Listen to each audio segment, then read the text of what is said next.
And welcome back to another BobBlast. Hi, I'm Bob Burridge, and this one is all about the color black. Well, I use it ever since I saw Henri Matisse painting using a lot of black. You know, there's black outlines, and then there's Franz Kline. I love his work too, big, strong, bold shapes. And then in comes Richard Diepenkorn, those big, beautiful shapes, and I mean, huge paintings of black. So when I hear people say, I've heard that you should never use black, why not? They sell it in the art store, professional art stores. So that's where I go to get my black and white. But this one is all about black and how I use it quickly. You know, as I said, Roget Thesaurus said there are 20 different kinds of blacks. That's a lot of blacks. But we've narrowed it down to just 3 that I use for the Holbein colors, which happen to be the bone black, right? It's a great black, lamp black, and there's Mars black, and then there's also primary black that goes on and on and on. The best way to figure all of this out is to make your own chart.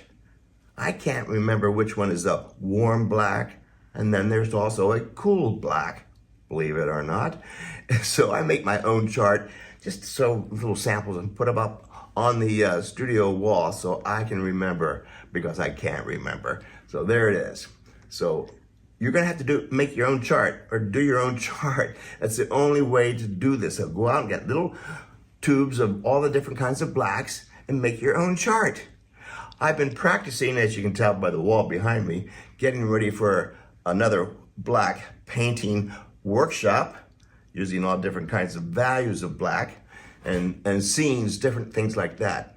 But I basically just break it down to just 3 values of a black.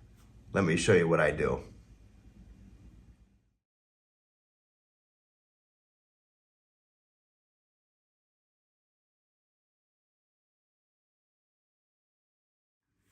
So when I use black, I use a lot of it. I use 3 values. 10 being the darkest dark, all the way down to 0 being the whitest white, or 5, the mid-tone. So I have blackest black, the mid-tone, and 0, pure white. Now, I use those to build a painting, to look at the tone and the value, and to decide where's the light coming from. That's how I do little studies with just black and white. They can be fantastic to do. You should practice that. Let me show you what I do, okay? Just take a piece of watercolor paper. This happens to be Fabriano. Here's right out of the pad. There's a watercolor paper.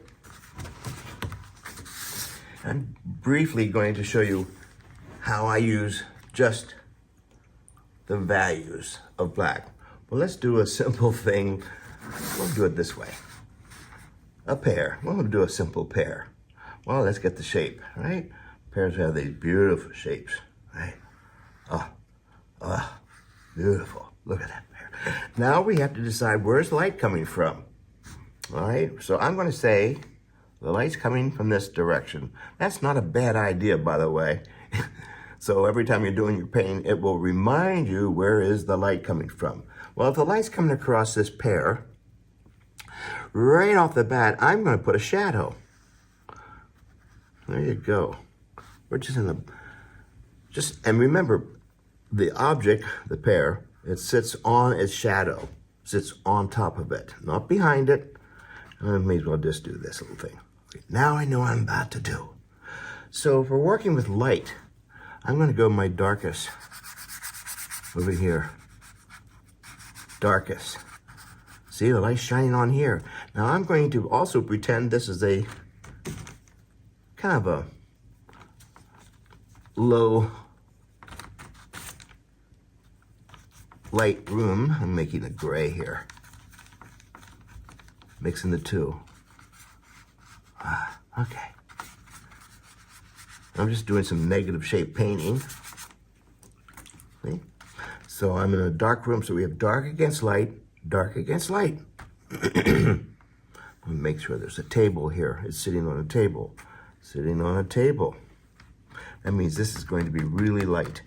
But I want the pear to come out, so I want this to be mid-tone. Mid-tone. This is going to be the lightest part. I can use white, or I can save the white of the paper. Now comes the fun part of using different kinds of whites and grays. I'm just using pure white. Starting to do my values in here. Having a good time with just pure white. Yeah. Short, choppy strokes. Get in, get out. Don't stay there too long. There. Now this is going to be white, so this is going to be pure white in here. All the way up to here. We have my dark against light, dark against light. Only 3 different values of gray. Pure black, there we go. Now that's how I do it in black and white. But what about the color? I'll show you how I use black. Include black on your palette every time for when you do all those colors, right? Black is a color in my studio anyway. Hey, let me show you right now.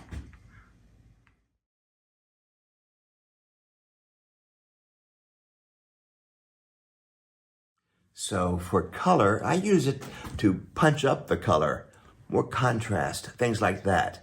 Make it richer and deeper. Sometimes I even mix the black with the color. Oh no. Well, you can do that, but just don't mix a whole lot of black because you know what color it's going to turn into. But just a little bit, just to take off the edge sometimes. This is how I'm working, on a piece that I'm working with the color, but I want to introduce black at this point. I can do it at any time. So I have my basic colors out. It's just my primaries, red, yellow, blue, some white, big brush. And I'm just gonna show you how I work with color while I'm working with black too, back and forth. So with the brush, paper towel in my hand, I work flat. First thing I wanna do is change just change some of this green up in here. It's a nice rich green, but I want to change it slightly and add some yellow to that. Whoa. Oh, look at that color. And add some white to it. Oh. Yellow and black make this incredible color. So here I'm bringing it back in here, changing this color. Wow. Whew. Whoa, look at that. I guess that's the hair. I don't normally paint with brown. It's not one of my favorite colors. But here it's working more of it as a neutral. And I can keep changing this black by adding less white or more white. What happens if I add some red to that? I don't know. Let's find out. That's what painting's all about, isn't it? Let's see what happens now. Oh, nice color. Now see with that, it's kind of nice. I like that. Oh, nice. I also love the art of discovery when I'm painting. Let's try this, let's try that. Well, that'll never work. Let's try this. If you have to be sure of the end result, don't be a painter.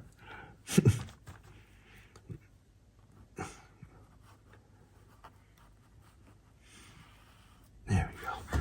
Too much fun, I really like that. I'm not so sure about this part right here. I'm making this more gray. So a little bit of black. Whole lot of white. A whole lot of white. Just to get that contrast. Yeah, maybe even more.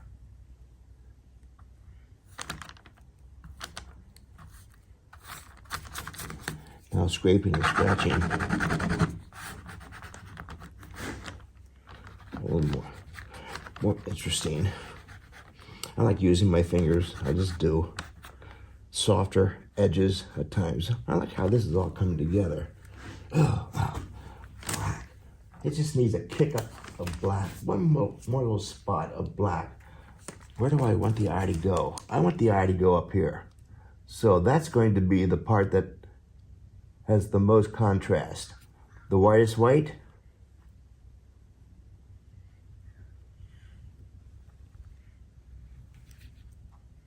Next to the darkest dark.